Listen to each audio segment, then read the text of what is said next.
I've had other startups in my facility, and just I'm paying forward. I want to get these people in production out there and get them started because they have a passion. I don't charge them a lot. I kind of just cover the costs, and I know it's kind of temporary because they're going to outgrow me as well and move on. And that's the hope, right? Yeah, for them, for sure. Right? Yeah. And I think it's just really important because for them to build out a kitchen and what they're working in now would be, $200,000. And nobody has that for a startup, for, a bread maker, right, or, jam maker or something. So it's, I feel really good about that. Great businesses don't spring up out of nowhere. It takes grit, perseverance, personal growth, and failure to reach the status of an iconic local business. Welcome back to Season 6 of the Building Bellingham podcast, where we're bringing you 8 more stories of local leaders and how they are building Bellingham. Cross-eye. Katie, yes, welcome to the studio. You. Thank you for coming in. And Bellingham me. Pasta Company. Yes. There's a lot to this. It's not just pasta. It's just flour, egg, and water, yeah. That's it. That's it. And some hard work? A lot of hard work. So tell me. Schlepping pasta. Schlepping pasta. Okay, Yeah. we're gonna get into what schlepping pasta is. Right. But 2007, this Yes. all began then. Mm-hmm. A lot's happened in the last 8 years, 18 years, 18 years. Yeah, go up. Whoa. But let's start kind of back at the beginning. You talked a little bit in the live stream about slow growth. Yeah. And not everybody operates that way, but it works. I mean, I had never made pasta. I'd never been in the food industry. This was my 3rd career, complete change of careers. And I started with this teeny little machine that I bought in Tillamook, Oregon from a restaurant. And it was probably making, 5 pounds of pasta an hour. And now I make, 75 pounds an hour. But I had to test recipes. I'd never made it. And when you're working with the machinery I work with, which is all from Italy, they're called extruders. And they're basically have a hopper that you put the ingredients in, it mixes, and then it extrudes it through a brass die. And each die has a different cut. So they'll have a fettuccine die, a spaghetti die, a bucatini die, etc. About 30 dies. So I had to figure out a recipe that worked. I knew I wanted to make egg pasta, which was a little more rich and colorful, because the egg yolk will actually bring a lot of color into the pasta, as well as the really good semolina wheat that I use. We'll talk about that as well. Compared to dried pasta that you buy in the store is pretty much vegan, unless you buy an egg noodle. They're not really marketed as Italian pasta noodles, but they're more of an egg noodle. So the durum pasta dried that's in the store, most likely 90% of the time is going to be no egg. Interesting. And that the egg makes it so you have to store it in cold. Yes.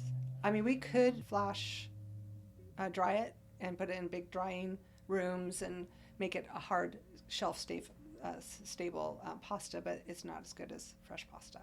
What do you think the biggest difference is, in that taste, when you say it's not as good? Well, it's going to give you a little different texture, because it's going to puff up. The pasta will actually puff up a little bit with the with the protein. It will have a softer tooth to it. So if you have a dried spaghetti out of the package, you're going to have a little more of a bite to it than my spaghetti is going to be a little softer.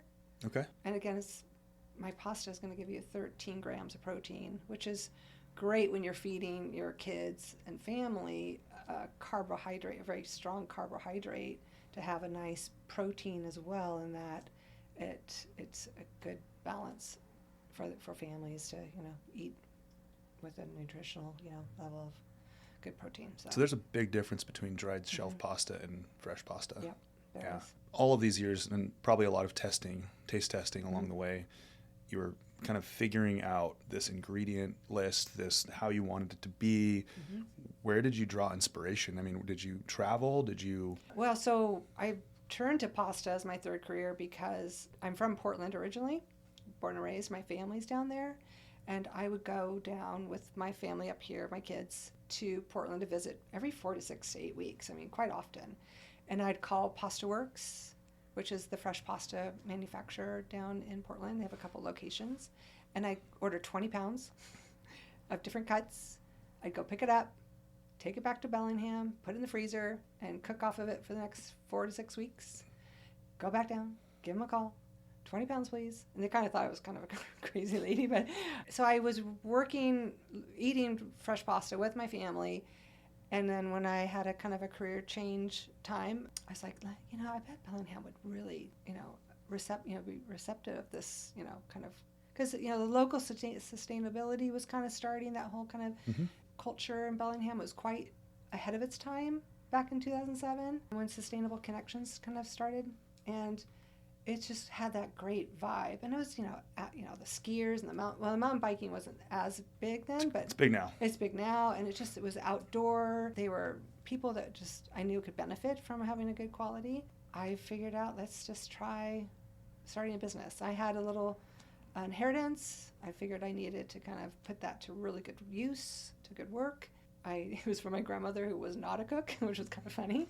But back in high school, leaving high school, I was really interested in culinary.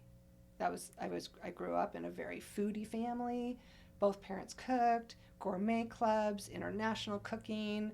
We had international students that lived with us went to Lewis and Clark. I was really merged into a lot of amazing food culture. And then I instead went into the travel industry, which was my other passion was travel.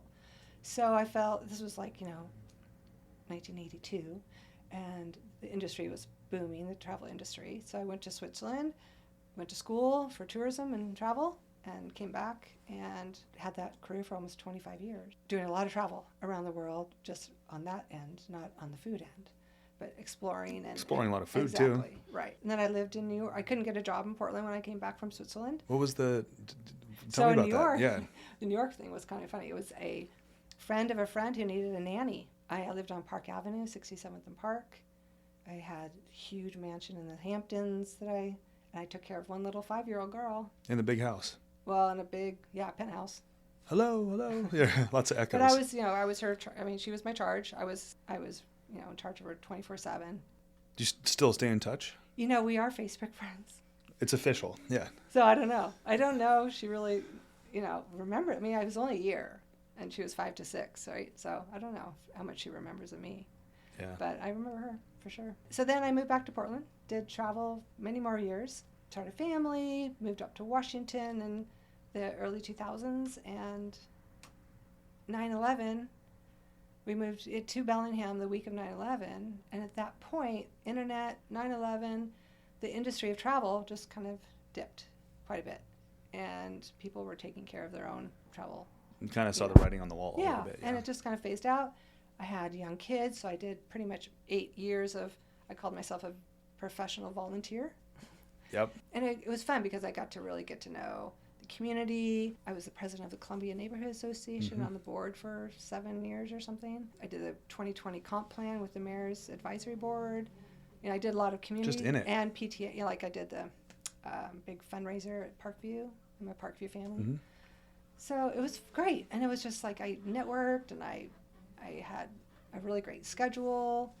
And then kids are kind of we're in middle school, we're in high school, we're good. Yeah. I started the pasta business around then. So I love that. I know, it worked out great. It's this evolution of being early exposed to good food and cooking and the love and the passion of cooking, going to get into a different industry but adjacent, and where you got to experience food from all over the world. Right.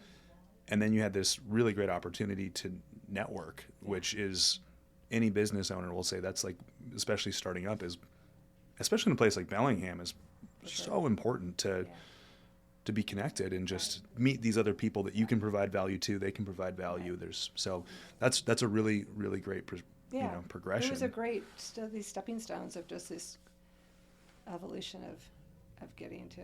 And then, when I started the company, I pretty much started at farmers markets, and that's a great place to market yourself, to get yourself out there, and as well as going, as you do travel around the region, around the world, going to farmers markets. You get the pulse of the community, you get what's in season, you get the crafters, you get their, the people making jams and cheese and all this wonderful local stuff. And it's really fresh. It lasts way longer than if you buy it in the store.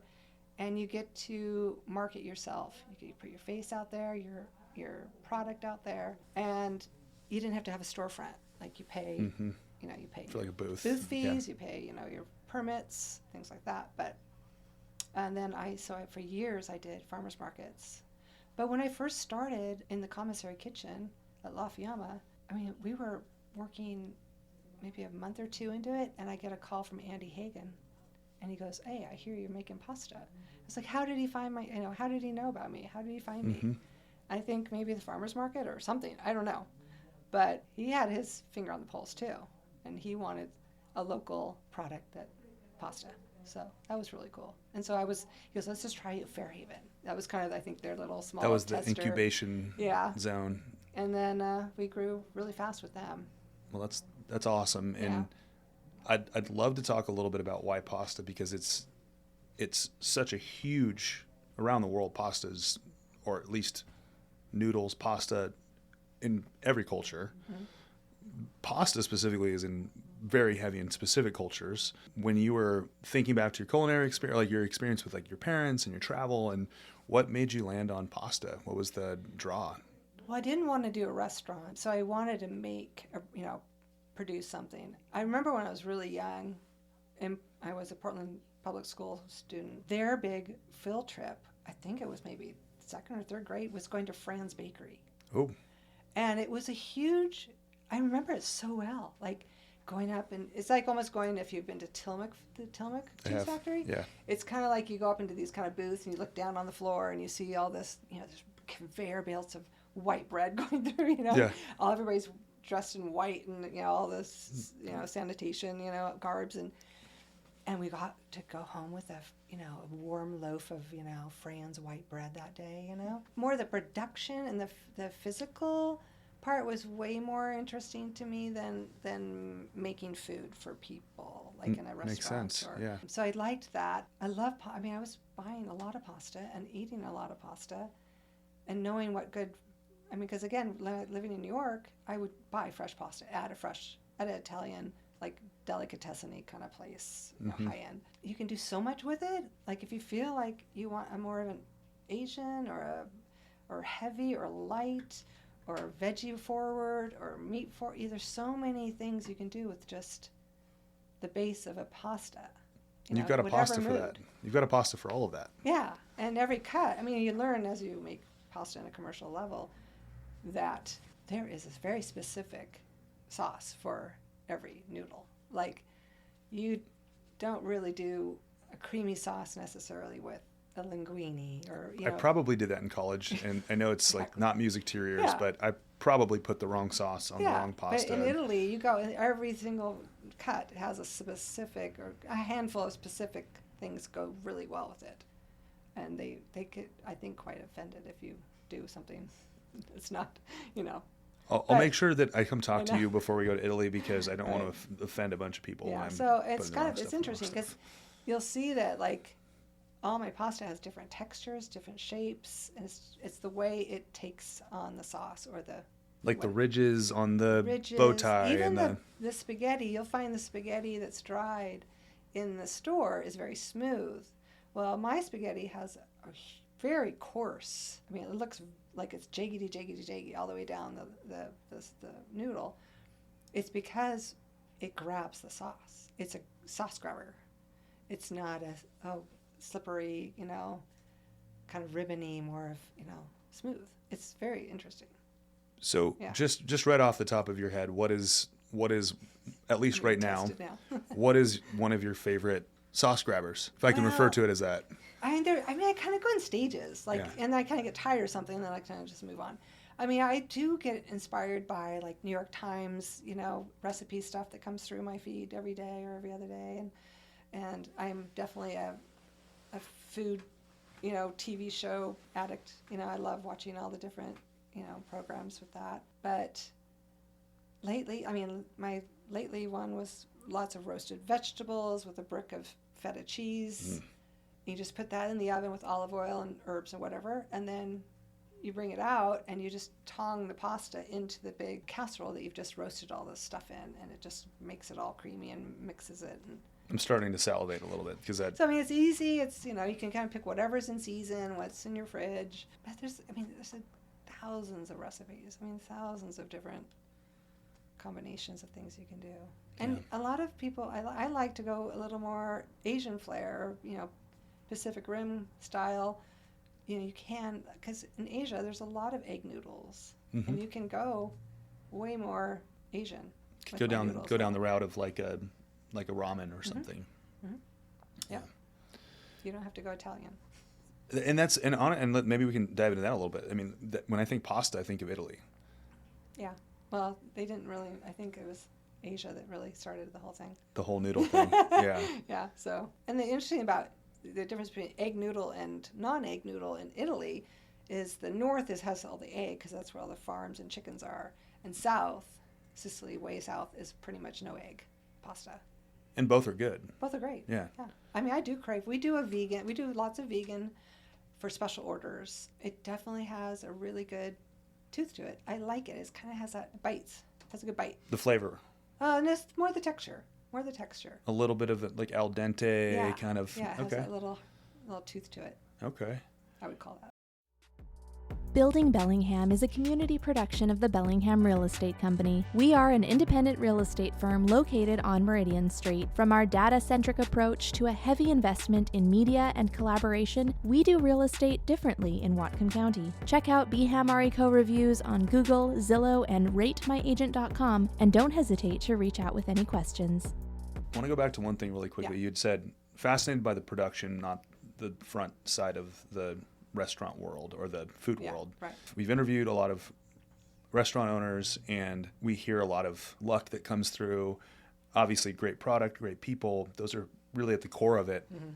But also a lot of pain. Restaurant, I feel like long hours, thinner margins, kind of all of these things. And sometimes a seasonal staff, especially in a place like Bellingham where, maybe in other, like in New York, being a server or a bartender is a career. Yeah. And here it can be, but it's not seen. It's not really profitable career over there. Yeah, my sister was a career mixologist, and she did great. She would work for 3 months, and then she would go to Yalapa and teach yoga. And she was like, "I'm so proud of you in real estate." I'm like, I am in the wrong career. Yeah, I'm doing it wrong. But tell me a little bit more when you look. Maybe you thought back to the experience at Friends or whatever, seeing the production. When did you? There's a fork in the road with that, right? And well, I did own a restaurant. Tell me about that. Well, so we looked for about 2 years for a commercial kitchen to get out of the commissary. We were growing out of it, and we'd overstayed our welcome, and they were very generous and supportive of getting us, our feet off the ground. But we were looking for a spot, and to build out a commercial kitchen, not even a restaurant, just a commercial kitchen to do food production, it was very expensive. So, that was a big. We didn't know what to do. We were trying to figure it out, and we were given this opportunity. It wasn't public. It wasn't a public listing or a public offer. It was private, and they just said, "We have this place. Do you want it?" And it was the old Pacific Cafe, which is next to the Mount Baker Theater. So we opened the Table Restaurant in 2010, and I had that for 6 years. And it worked well for a couple of reasons. For one, it was we bought it from David Syrie, and he's one of the pretty savvy businessmen in the community. So he had negotiated a pretty good lease with the city because the city owns the building, and so he didn't want to open the restaurant that he was planning on opening. He held on to it for I think 3 years unopened during the renovation that Mount Baker was closed during that time for their big HVAC conversion. I had a great lease. It was a city-owned property, which you don't pay triple net, and they wanted a restaurant. They wanted the amenity next to Mount Baker. They still do. That's what their priority for that location is, to get a good restaurant that's going to feed the Mount Baker Theater and make it a nice corner. They don't want an office. They don't want, There's plenty of those. Yeah. back of the house was as big as the front of the house, so we had plenty of room. And we were, again, we weren't that big. I mean, we've only been 3-4 years in business. So we worked it out. And I had a business partner at the time. They decided they were willing to take over the restaurant part. And I was going to run the pasta part. We were one company, two streams, two profit streams. And we ran the company like that. It was, the pasta company really floated the restaurant. But I had 27, 28 employees on the pasta and the kitchen side, the restaurant side. And it was a lot. It was, high costs, labor. It was a lot of turnover, but it was what it was. I mean, it was we couldn't have gotten into a commercial kitchen for what we paid for the restaurant. So we figured, let's try it. So 6 years, bought my partner out a couple years into it. I was so glad to be done with it. I was like, I cannot run this. It's too much stress. It's too much. I'm a very hospitable person. I like hosting in my house. I love hosting. It's like my love language. But to do it to the public was really difficult for me. I had a hard time with that. When you have people at your house, in your space, the people that you already have a relationship with, you're not building a relationship. You're just enjoying it and loving on love language. Totally. In a love language. Yeah. Whereas the public, it's their first experience there, and they're coming in hungry for one. Yeah. So they're either sad or angry. Yeah. Right. Yeah. So at that point in 2016, I found a really great spot, and it's a warehouse, commercial warehouse, 2 bays, huge build out. I'm so glad I did it. I wish I would have. I really regret not doing a longer lease. It's kind of a hassle to kind of go back to them. Renegotiate, rehash, yeah. I think people need to do a little longer lease for businesses. They kind of have to believe in themselves a little. Mm-hmm. It's going to work out better at the end. Yeah. And I'm really happy there. I love my space. Love it. Where are you located? I'm out on Marine Drive. Okay. Where Cold Chocolates and Lemmy Island Wild and that complex. Yeah, so it's past. If you go past Bennett, Coconut Grove, Bennett, mm-hmm. in that industrial, it's nice. It's a nice space there. It's really nice, and it's actually a little oasis of food. There we have tea, we have cool chocolates, we have Lemmy Island Wild, we have a couple really nice wine and beverage distributors. We have myself. I have 2 people in my unit that I sublet to. I have a pie works. They're great. I went to a wedding this summer, and they catered it, and it was. I went back a couple times. Yeah, and then I have Dough Bakery, and he's doing amazing baking at the farmers market. Right on. It's like a little collaborative. Yeah, and again, there I am giving. I've had other startups in my facility, and just I'm paying forward of what Lafayette did for me. I want to get these people in production, out there, and get them started because they have a passion. I don't charge them a lot. I kind of just cover the costs, and I know it's kind of temporary because they're going to outgrow me as well and move on. And that's the hope, right? Yeah, for them, for sure. Right? Yeah. And I think it's just really important because for them to build out a kitchen and what they're working in now would be, $200,000. And nobody has that for a startup, for a bread maker. Right. Or, jam maker or something. So it's, I feel really good about that. I love that mentality of paying it forward. I want to go back to 5 to 75 pounds. So you were starting at 5 pounds a day, and we talked about COGs, COGs, and we talk about the business side of it. And you started out with, okay, you've got this much space, this much capacity as one human or however many people are working there. Tell me about these growing pains going from 5 to 75 pounds a day. It was pretty gradual. I have 2 types of product that I sell. I do a retail packaging, which will go to the grocery stores, and to meal boxes, mm-hmm. Like Acme Farms and Kitchens, and a couple CSAs will carry my product, a little added value to their box, to their vegetable box. So that's that kind of packaging. And then I have bulk packaging. And bulk packaging is going to be in a cardboard box. It's going to be about 10 to 12 pounds, wrapped for restaurants, institutions, basically. So something like any restaurant and like Google campuses, Climate Pledge Arena, Concordia College ordered this week. So these larger, more commercial kitchens. Your customers just don't all come at once. So I didn't get too overwhelmed. I kind of just moved gradually and maybe increased my hours a little bit, but then or added staff. It's not an overnight thing. I mean, we have busy days for sure, busy order days where huge orders come in. I usually get heads up that it's going to happen from my distributor. So they'll say, hey, Facebook just ordered da-da-da-da. It's going to 5 campuses in Seattle. You're going to get the order tomorrow. You good? And I'm like, yeah, I'm good. Have a good sleep, right? Yeah, I mean, it's not that. I never lose sleep from that. It's nice to have a heads up because sometimes I need to get more product in, more packaging in, something if I'm low. Or I usually don't get really low to where I just can't fill an order ever. So it's kind of a gradual thing. And the interesting thing about the restaurants, and there's some really great restaurants regionally or down south, what happens is a chef will find me, love my product, but they move around. They're juggling. They go from restaurant to restaurant. Very rarely do they stay like long term. And so when they leave, they'll take me to the next restaurant. But then the restaurant that they left is still ordering my pasta. So it's kind of this, slow, organic ordering, Like, you still loving where you're working right now? It's not time for a change, right? Right. But so that's kind of fun. I mean, I have chefs that move a lot, even in this area. It's fun. I mean, it's kind of fun. So there's a trail of the restaurant's still very happy with the product, so they're why change it? New chef's like, oh, that's where you got your pasta. Okay, I'm just gonna order it from there. And I also have built these relationships with these chefs, and I mean, I have all their personal phone numbers, even though they're going through maybe a distribution.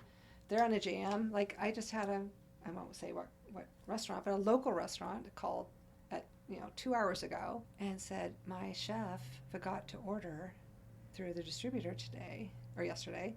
It's Valentine's Friday. I need pasta like this. And like pounds and piles. Yeah. It's like no problem. We're in production. We'll squeeze you in. Yeah.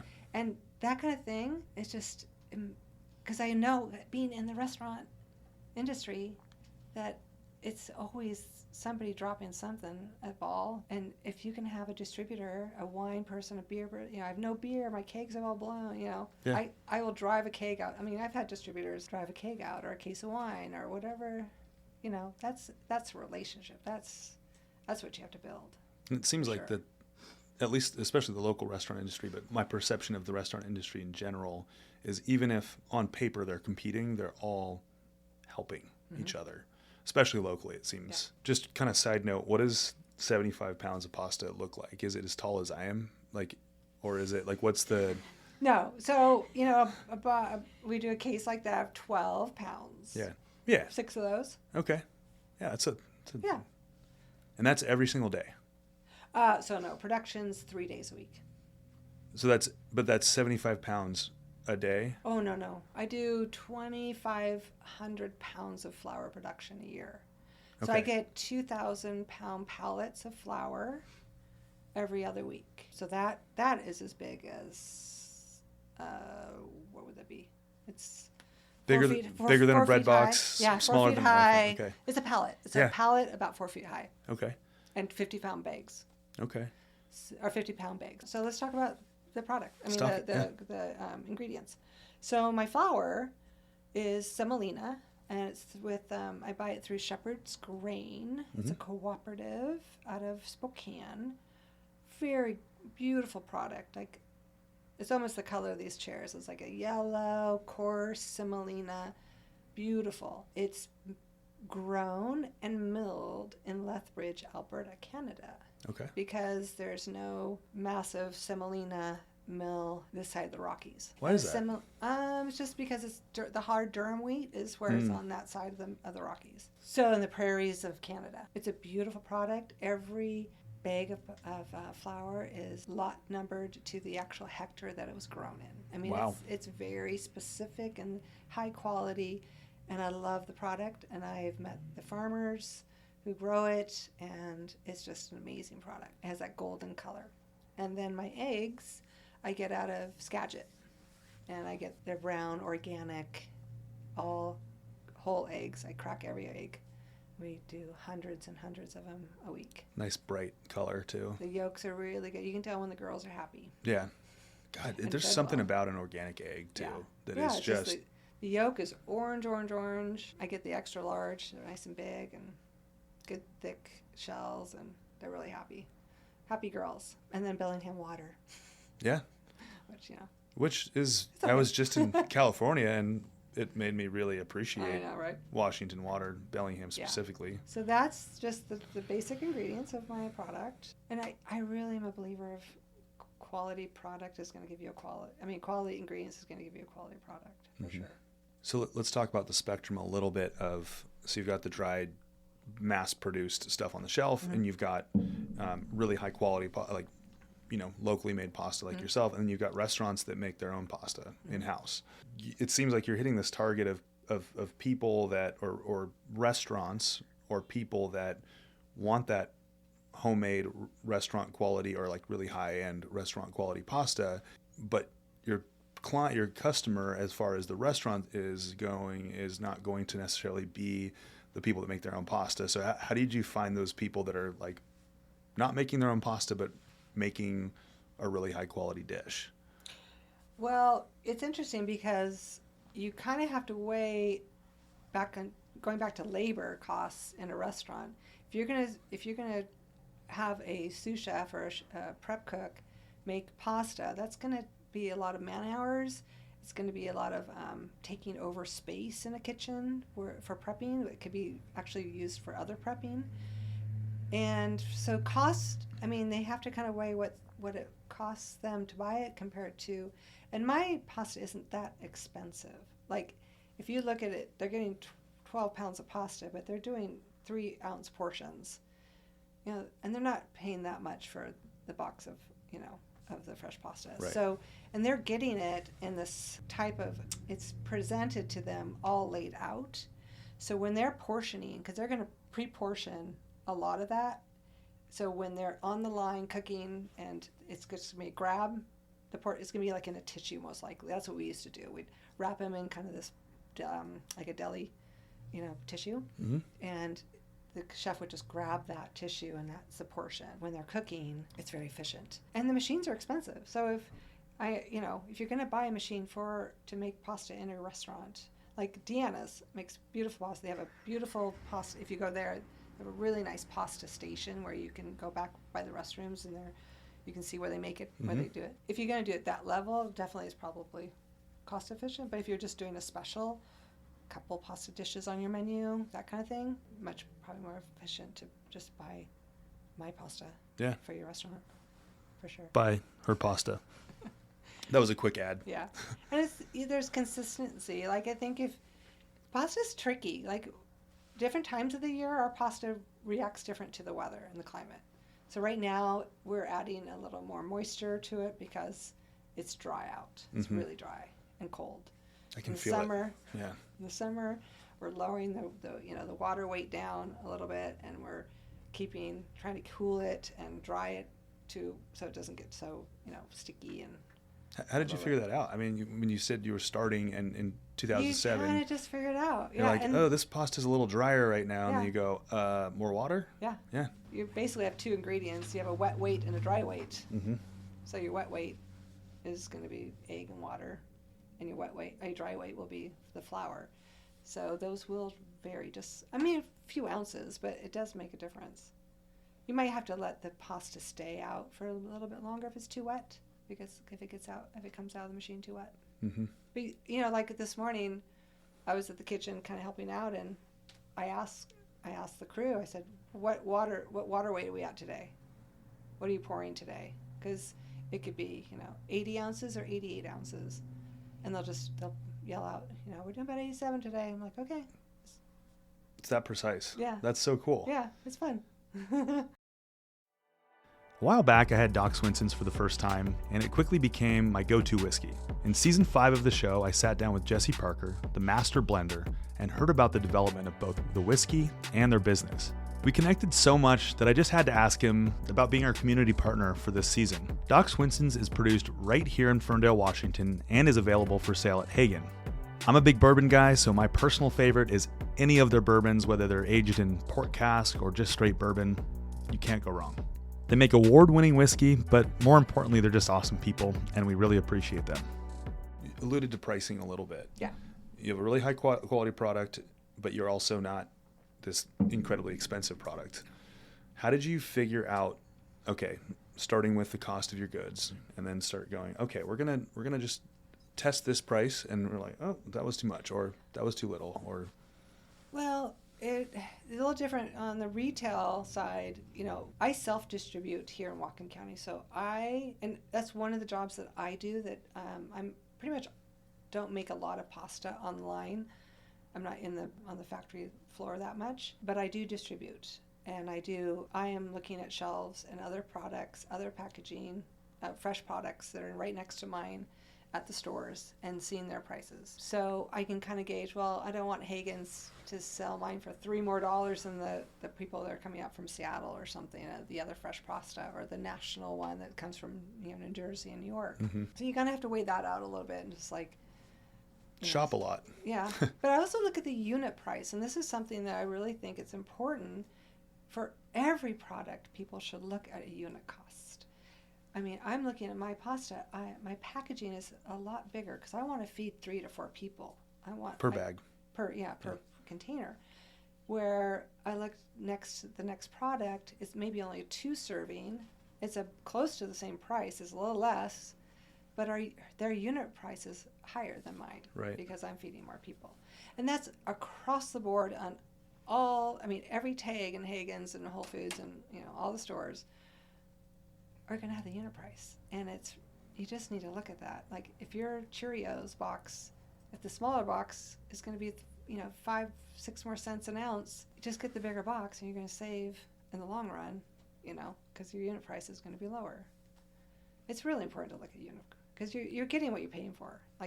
And you think by adding an extra serving, your plan was by adding an extra serving, you can reduce the unit price and also be competitive and have a good product. I also want to feed families. Yeah. I want to feed I want it to have a meal for a family of 4, no brainer. It needs to feed 4 people. And if you're a single or a couple, you have leftovers, or you eat more. Yeah. Nothing wrong with either one of those. Yeah, I know, right? I just didn't want the skimpy, small, size. Because that's been my experience, has been always, if I go like a higher end pasta, it's always a very small bag. Yeah. And it's expensive, and I eat, well, my wife does, she can put away some food too, but Yeah. You want a 6-ounce portion. Yeah. Yeah. Both of us we like leftovers. Yeah. But we also like to have a hearty dinner. Yeah. So. It depends how much protein you have in there and all that kind of stuff, right? For sure. I'm going to look a lot closer after today. And it's Thank interesting. And if I self-distribute, my costs are going to be a little less, because when I have one distributor, and it's Puget Sound Food Hub. Yep, know of them. Great. They've been just champions for me. They have brought in so much business for me, and I cannot thank them enough. I'm in all the PCC markets in Seattle. I'm in, all these major institutions and restaurants. It's wonderful. And they're a big fan of mine, and I'm a fan of theirs. They're going to up the price. So PCC markets down in Seattle are going to be not a lot more, but more than a Hagen's or Whole Foods or Co-op up here, because I am taking away the middleman. Here locally, yeah. Yes. So with that, but it's also going a longer distance. You're getting from Bellingham all the way to Seattle. You have to transportation cost and distribution cost, and it sells really well down there. It's people really like it. If I'm going into a Whole Foods or Hagen here locally, there's the dry pasta section, right? And you're in a refrigerated section. Yes. Where can people find your pasta at? Well, depends on the store. Let's just use Whole Foods on Lakeways. So the Whole Foods is kind of in the specialty department, kind of where the cheeses are. Mm-hmm. There's a pasta section, and they bring up pasta from Seattle companies and stuff as well. Yeah, they've been a great source of support too. They were really interesting because they would have fairs. I don't know if they still do, but they would, to they would run these food fairs where if you had a product to pitch, you would go and you'd have 5 minutes with somebody at a table in a big hotel conference. Shoving a fork of pasta in their mouth and say, yeah, just like, eat this it. is it. Yeah. And here's my story. And because they were really trying to push local. Yeah. And they had somebody that worked in the whole West Coast. That was her job, was just to bring in local regionally. So like local in Washington State would be Washington State, Mm-hmm. Yeah. And they did a really good job with, that, years ago. I don't know if they're still doing that, but. Tell me about that experience of like a pitch of this thing that you can explain, and it's probably great to explain over not even a pitch, but like your story. We're sitting down for an hour. I know. And someone goes, "You got 4 minutes." 4 minutes? Oh, great. Yeah. Life. I think you just show them the product, the quality. You definitely send them home with it. Like that person actually went home and cooked it, and responded to me via email a few days later saying, "Hey, I tried your product. It was great. Da da da. We'd love to have you in, the Bellingham store." So definitely get them into putting it in their mouth. I couldn't give them a meal because it wasn't that kind of setup. It was like, this is my product. Take it. Do what you want with it. Give it to a kitchen person. Give it to somebody to cook it. Don't put Alfredo on this one. Put bolognese on it. Yeah. Put anything you want. I don't yeah. care. Whatever. Just eat it. Yeah. We did do the Good Food Award, which is a national award. Basically, you send your product. You can submit any amount, blind taste test, and we sent it to San Francisco, and we sent 2 or 3. We won on our Pappardelle, and it's quite. They have a lot of. The Good Food Award has a lot of requirements, like, your good employer, good good source of getting good source local foods, local ingredients, good practices, all that kind of stuff. So they look at everything, and then they do blind taste testing with judges. I don't know what they did with my product. I don't know if they just cooked it and gave it to them with just the noodles with nothing, which I could see them doing that, because if you're a real chef or food person, you kind of really just want to look at the product. No disguises with extra. Yeah. And then we were awarded Blue Ribbon. So it was great. I mean, that's a good color. Yeah. Right. So that was great. And that was exciting. They have in New York and San Francisco and Portland, big award ceremonies. So it was really fun. Worth sending it in, right? Oh, yeah. Yeah. It is, you have to FedEx, get everything cold pack and send, you have to 3 samples of everything so they can. Like a scientific experiment off to them. Yeah. Yeah, so that was fun. Yeah. I wanted to talk a little bit about branding. Yes. And you've rebranded. When you start a company, you have a lot going on. Like you're setting up the corporation, you're setting up location, all this stuff. Like all the unsexy stuff. Yeah, all the taxes. QuickBooks. I mean, just setting up a QuickBook, thing is like, how categories, blah, blah, blah. And the funny thing is, when we started the company, we had a friend who was at Western at the industrial design program.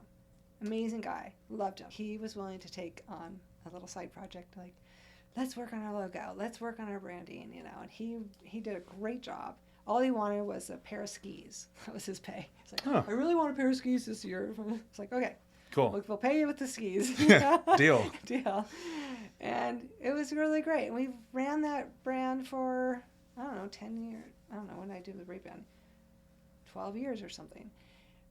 But I would recommend for businesses to look at rebranding, because I feel like it was a chaotic time. It wasn't really thought out, and things change, So I approached Ketchup and Mustard, a local marketing company, and I said, I'm thinking about rebranding. And they had a great program. They kind of had these kind of promotions. It was like a package. It worked really well. Like, it was very cost efficient. And, we'll rebrand you, we'll set up the, website, and we'll help you do, labels. And they look at you, like, should I change my name at this time? I mean, this is the time. Do I do? And they're like, no, they look at that. They think your name is perfect for what you're doing. It's not offensive. It's like, it definitely has, Bellingham's a really kind of a good name. It's kind of a good region to present, they had all these theories and comments about that. And then we started on design, and it's not the cheapest thing to do is to rebranding, and I had to, but it was really, I think people need to look at that after, 10 years or so in a business, like kind of like, oh, this might be a good way to refresh and re-represent, or redefine. Yeah. I mean, we did the same thing in March. Yeah. And how long did it take you? It took a year for us to do the whole It was about thing. a year. Yeah. Yeah. It was my name on the business, and we were like, okay, we're going to take my name off the business. Mm-hmm. Number one, we want it to be representative of something that is good, our core values, but I don't want it just to be representing me. I want it to represent everybody that's here. Right. So same thing. Yeah. Yeah. And I'm so pleased with it. And I've gotten great, feedback, and people, it just stands out more on the shelf. And to do that, I think you do need to walk up and down grocery shelves, see what catches your eye, see what colors, what fonts, what's too aggressive. And it doesn't have to be just just pasta. Just go and look at everything.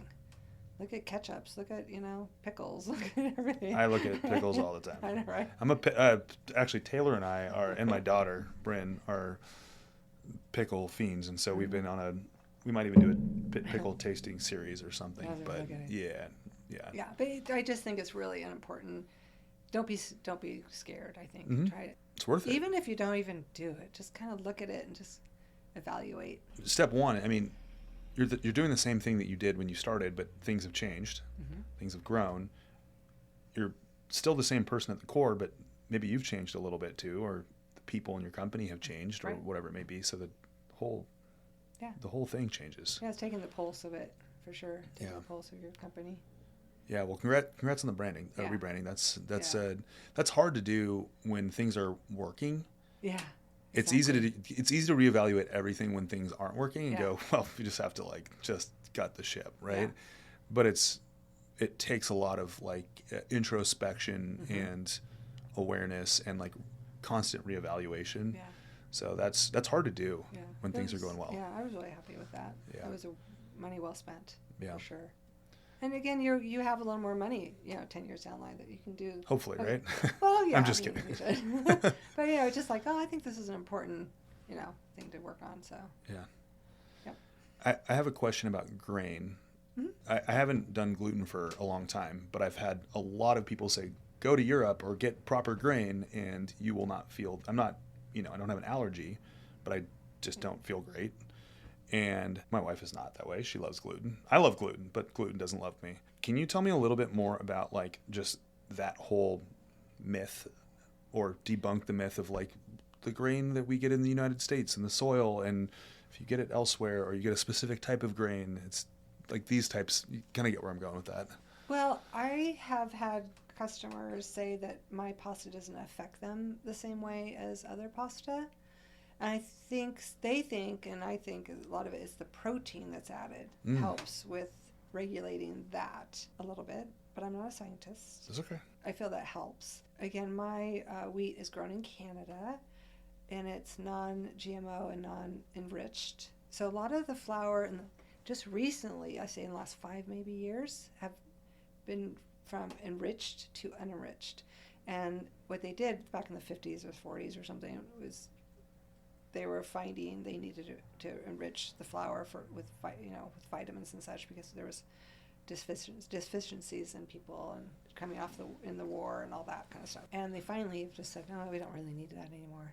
So that helps. And I don't know what they do in Europe with the growing of the wheat, but it might be that it's more of the eggs, more the protein. I would try it for sure and just see if it affects you. I'm going to. I have things that I get reactions to. Like potatoes, are the starchiness of them kind of affect me, my joints and stuff, for sure. So I think it just depends on the person. If you're not, so I'd try it and see if it affects you. I'm definitely going to, and I will not hold you liable for anything, and nothing bad will happen. Just I'll be sleeping a lot. But so it makes you a little. It's brain fog, it's gut, but also it's funny because I've done elimination diets over the years, and I go back to my doctor and they say, how was the FODMAP diet? And I said, well, I had chicken, kale, and rice 2 meals a day, and I had oatmeal for breakfast. And they're like, well, how do you feel? And I'm like, well, I worked out every day. I didn't drink alcohol. I didn't have that much sugar. Well, I feel awesome, but I'm miserable. So is there another alternative? Kind of thing, yeah. you know? I would try, give it a try. I'm going to. Yeah. I'm definitely going to. The interesting thing about the wheat that's grown in Canada is that it's a non-till. They do a lot of rotation crops because back in the day with the Dust Bowls, like they've discovered that, you know, ripping the earth from the nutrients of and not, you know, feeding the earth is going to just blow all the, you know, the dust away, the dirt away, and so they're really focused on rotation crops and stuff. And so my wheat is actually rotated with hemp since it's in Canada. So basically right next to all the wheat is a huge, you know, thousands of acres of hemp being grown as well, and barley and a couple other, you know. Very nutrient rich. Yeah. So I think that helps too. So my final question to you is, you're speaking to maybe you when you started as an entrepreneur or a new entrepreneur. There's a lot of people with really great ideas or passions. What is something you think you could pass along to that person, just a nugget of encouragement or wisdom? Well, I would tell them, you know, baby steps. You don't have to go crazy at first. Test the market. I think it's important to start a relationship with your banker. I think they can be quite intimidating at first if you want an SBA loan or you know, get some money. They want to give money to help, and especially I think in Whatcom County. But not to be scared of your banker or your, you know, financial institution, that they are here to help. There's a lot of other people that can help as well. You know, even just like the Port of Bellingham, they have grants for starting up small businesses, you know, on their property, and you know, there's a lot of money out there that you can help you, and it's kind of free money. I mean, SBA is fairly free money. I mean, it's very low interest, and I think people get really daunted by taking out a loan, but you're gonna have, you know, you have to start up with some kind of money and not to be too scared of that. You get to bet on yourself, or exactly. you and other people. It's honestly the safest bet out there. I know. It's like, I'm my own boss. I have, you know, whatever you put into it, you're going to get out of it. If you want to put in just a little bit, you're going to get a little bit out. If you want to put in a lot, you're going to get a lot out of it, for sure. And it seems like patience, along with the baby steps in patience on the graph of time and effort. Yeah. Yeah, and it is daunting, and you know, get yourself out there with, you know, farmers market if it's food production or something like that. Farmers market's great, and you know, Bellingham has one of the best in the state. And you know, Puget Sound Food Hub, you know, they're a great distributor. They're looking for cheese people. They're looking for these value added products, fermentations, and all that kind of stuff. So they're eager to talk to people, and they're very supportive because they're a nonprofit as well. Yep. They're co-op, and the co-op itself is great too. Like, great deli as well. Yeah, they're small. They, you know, you can talk to anybody, and they'll talk to you, and yeah, they're very approachable, for sure. So, best way for people to find you. Obviously, people who have eaten pasta in Bellingham have probably already eaten your pasta at some point. Well, it's kind of funny. I run across people all the time. Like, I never knew that Bellingham had a fresh pasta maker. So, yeah, now you do. Yeah, you do. But I think you know, our social media. We have great Instagram and Facebook and website. So. Website, and then also Whole Foods, Hagen, co-ops, anywhere else that people can find you. Maybe some gift shops and stuff. Acme Farms and Kitchens for their mailboxes. Dandelion Organics for their CSA boxes are my regular every week. Yeah, and then all over the region down south, but no more farmers markets. No more. That's a grind from what I hear. It's great, but you know, it didn't pencil out for me once I was really established. But great at the beginning. Great at the beginning. Yeah. Really good. Yeah. I miss it. The culture there is so fun. The whole back of the house. Yeah. All the, you know, the vendor relationships. Yeah. It's really fun. Yeah. I really liked it. And just it's one of my favorite parts is just being face to face with people. Yeah. I really like that part. Well, distribution, you got to keep doing that. I know, right? Yeah. I see what you're doing here. I know, right? Well, thank you so much Oh, for you're sharing your welcome. story, and Thanks I for hope I inviting didn't me. grill you too No, hard. And It was great. But yeah, for those of you that are listening to this, that love pasta, and I think everybody that I know in Bellingham loves pasta. Now you know about the Bellingham Pasta Company, and you know where to get it, you know where to find them, and you know the story now. So thanks for listening. Thank you. Building Bellingham is a community podcast produced by the Bellingham Real Estate Company. Our producers and audio editors are Taylor Beal and Tiffany Holden. Social media and video production are by Cooper Hansley and Taylor Beal.